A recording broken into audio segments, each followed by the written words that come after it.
और अब हम बात करते हैं non small cell lung cancer की। तो non small cell lung cancer में हम बताया कि यहाँ पे हमारे पास मेनली दो होते हैं, squamous cell carcinoma of lungs और एडिनोकार्सिनोमा ऑफ लंग्स। तो देखिए हमको नाम से नहीं कंफ्यूज होना है, ये मैलिग्नेंट कंडीशन है और जब ग्लैंडुलर एपिथेलियम से मैलिग्नेंट ट्यूमर ओरिजिनेट होता है तो उसको हम बोलते हैं एडिनोकार्सिनोमा, और जब सिंपल एपिथेलियम से ओरिजिनेट होता है तो इसको हम बोलते हैं स्क्वेमस सेल कार्सिनोमा। तो बस ओरिजिन का फर्क है, इस हिसाब से इसका नाम पड़ा। तो देखिए सबसे पहले हम बात करते हैं एडिनोकार्सिनोमा की। तो एडिनोकार्सिनोमा देखिए पेरिफेरली लोकेटेड होता है, ठीक है। तो एडिनोकार्सिनोमा पेरिफेरली लोकेटेड होता है और एक कई मानों में एक्सेप्शन होता है, तो हम सबकी बात करते हैं। तो देखिए सबसे पहले बताया गया most common primary lung cancer. हम शुरू में बता के आए थे कि most common primary lung cancer जो है ये एडिनोकार्सिनोमा है, और most common sub type in people who do not smoke. तो जो पीपल स्मोक नहीं करते हैं उसमें मोस्ट कॉमनली हमको एडिनोकार्सिनोमा ही देखने को मिलता है, ठीक है। तो हम शुरू में बताया कि एडिनोकार्सिनोमा ये स्मोकिंग से बहुत ज़्यादा एसोसिएट नहीं होता है, ठीक है। तो लीस्ट एसोसिएशन अगर स्मोकिंग से किसी का है तो ये एडिनोकार्सिनोमा का ही है, और मोर कॉमन इन फीमेल्स। तो देखिए ये फीमेल्स में ज़्यादा कॉमन होता है, जबकि और दूसरे लंग कैंसर की बात करें ये ज़्यादा कॉमन मेल में होते हैं, ठीक है। तो दूसरे जितने भी कैंसर होते हैं ज़्यादा कॉमन मेल में होते हैं और ये ज़्यादा कॉमन फीमेल में होता है। और जाहिर सी बात है क्यों ज़्यादा कॉमन फीमेल में होगा, क्योंकि इसके अलावा जितने भी हैं ये स्मोकिंग से एसोसिएट होते हैं और स्मोकिंग मोस्ट कॉमनली हमको देखने को मिलती है मेल में, ठीक है। तो इस वजह से ये सारे ज़्यादा कॉमनली हमको मेल में देखने को मिलते हैं, जबकि एडिनोकार्सिनोमा का स्मोकिंग से कोई रिलेशन नहीं है। इस वजह से ये देखिए यहाँ पे हमको मोर कॉमनली फीमेल में देखने को मिलता है, ये चीज हुई। और यहाँ पे देखिए हमको म्यूटेशन किस में देखने को मिलता है, तो एक्टिवेटिंग म्यूटेशन हमको देखने को मिलता है KRAS में, EGFR में और ALK में, ठीक है। तो इन 3 जीन में हमको म्यूटेशन देखने को मिलता है, इस वजह से एडिनोकार्सिनोमा देखने को मिला। और देखिए एसोसिएटेड विद हाइपरट्रॉफिक ऑस्टियोआर्थोपैथी।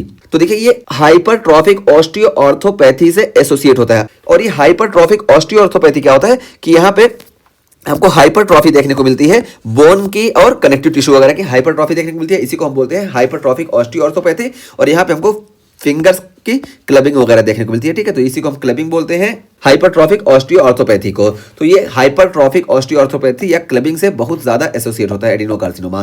तो ये जनरल एडिनोकार्सिनोमा की हम बात कर लिए। अब देखिए एडिनोकार्सिनोमा में एक सब टाइप होती है जिसको हम बोलते हैं ब्रंकियो एल्वुलर सब टाइप, ठीक है। तो ब्रंकियो एल्वुलर सब टाइप इसी को हम एडिनोकार्सिनोमा इन सीतु बोलते हैं। और ये देखिए इसकी साइज जो होती है 3 सेंटीमीटर से छोटी होती है और ये इन सीतु होता है, इस वजह से ये लेस डेंजरस होता है। तो देखिए chest x ray often show hazy infiltrate similar to pneumonia और बेटर प्रोग्नोसिस। तो जब यहाँ पे चेस्ट एक्सरे करेंगे तो यहाँ पे हमको निमोनिया ही की तरह हेजी इन्फिल्ट्रेट देखने को मिलेगा, और ये कार्सिनोमा इन सीतु होता है, इस वजह से इसकी प्रोग्नोसिस जो होती है बेटर होती है, ठीक है। तो ये भी ओरिजिनेट तो होगा ग्लैंडुलर टिश्यू से ही, एडिनोकार्सिनोमा का ही ये माइल्ड फॉर्म होता है, ठीक है।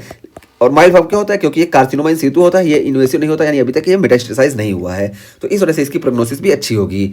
ये बात की है। अब यहाँ पे हम इसके हिस्टोलॉजी की बात करते हैं। तो देखिए हिस्टोलॉजी में हमको क्या देखने को मिलेगा, ग्लैंडुलर पैटर्न देखने को मिलेगा। क्यों, क्योंकि ग्लैंड से ही ओरिजिन हो रहा है, तभी हम इसको एडिनोकार्सिनोमा बोल रहे हैं। तो देखिए ग्लैंडुलर में क्या है कि ग्लैंड लाइन बाय प्लियोमार्फिक सेल्स। तो जब हम यहाँ पे इसको देखेंगे तो हमको ग्लैंड जो देखने को मिलेगी इसमें हमको प्लियोमार्फिक सेल्स देखने को मिलेंगे और ऑफन स्टेन म्यूसिन, और यहाँ पे हमको म्यूसिन स्टेन जो होगा ये पॉजिटिव देखने को मिलेगा। यहाँ पे देखिए ये देखिए हमको म्यूसिन स्टेन पॉजिटिव देखने को मिला, ये चीज हुई। और यहाँ पे देखिए हिस्टोलॉजी की बात की जा रही है ब्रोंकियो एल्वुलर सब टाइप की।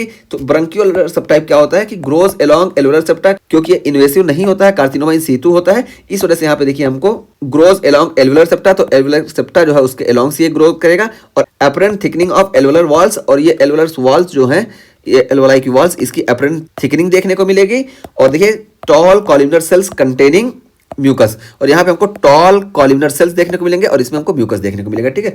तो ये हमको ब्रोंकियो एल्वुलर सब टाइप में हिस्टोलॉजी की फाइंडिंग देखने को मिलेगी। तो इस तरीके से हमारा ये एडिनोकार्सिनोमा भी कंप्लीट हुआ। अब हम बात करेंगे स्क्वेमस सेल कार्सिनोमा की। तो देखिए स्क्वेमस सेल कार्सिनोमा हम शुरू में ही बता के आए कि ये सेंट्रली लोकेटेड होता है, और यहाँ पे देखिए हाइलर मास होता है अराइजिंग फ्रॉम ब्रंकस, ठीक है। तो हाइलर मास होगा और ये ब्रंकस से अराइज होगा। ये देखिए हाइलर मास हमको यहाँ पे देखने को मिलेगा और ये ब्रंकस से अराइज होगा। और यहाँ पे 3C देखने को मिलेगा, ठीक है। 3C, एक देखिए हमको कैविटेशन देखने को मिला, और दूसरा क्या है कि ये सिगरेट से एसोसिएट होता है, और तीसरा इसमें हमको हाइपर कैल्सीमिया देखने को मिलता है। और हाइपर कैल्सीमिया क्यों देखने को मिलता है, क्योंकि ये पैराथायराइड हार्मोन रिलेटेड पेप्टाइड का सिक्रेशन करता है, ठीक है। तो यही देखिए यहाँ पे बताया गया कि ये जो स्क्वेमस सेल कार्सिनोमा है यहाँ पे हमको हाइलर मास देखने को मिलेगा और ये ब्रंकस से अराइज होता है, और यहाँ पे हमको कैविटेशन देखने को मिलेगा और ये सिगरेट से एसोसिएट होता है, और यहाँ पे हमको हाइपर कैल्सीमिया देखने को मिलता है। और हाइपर कैल्सीमिया क्यों देखने को मिलेगा, क्योंकि ये पैराथायराइड हार्मोन रिलेटेड पेप्टाइड का प्रोडक्शन करते हैं, इस वजह से पैराथायराइड की तरह ये वर्क करेंगे और जाके ये किडनी से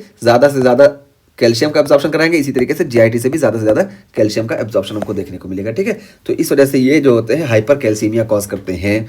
और यहाँ पे हम हिस्टोलॉजी की बात करें तो देखिए हमको केराटिन पल्स देखने को मिलता है और डेस्मोसोम्स देखने को मिलते हैं। ठीक है, तो हिस्टोलॉजी में हमको केराटिन पल्स और डेस्मोसोम्स देखने को मिलेंगे। यही यहाँ बताया keratin pulse and intercellular bridge. तो ये डेस्मोसोम जो होते हैं ये इंटरसेलुलर ब्रिज ही तो होते हैं, तो इसी को हम डेस्मोसोम बोलते हैं। तो हिस्टोलॉजी में हमको स्क्वैमस सेल कार्सिनोमा में ये देखने को मिलेंगे। और यहाँ पे जो म्यूटेशन होता है मोस्ट कॉमनली P53 जीन का म्यूटेशन हमको देखने को मिलता है। ठीक, और अब हम बात करते हैं लार्ज सेल कार्सिनोमा की।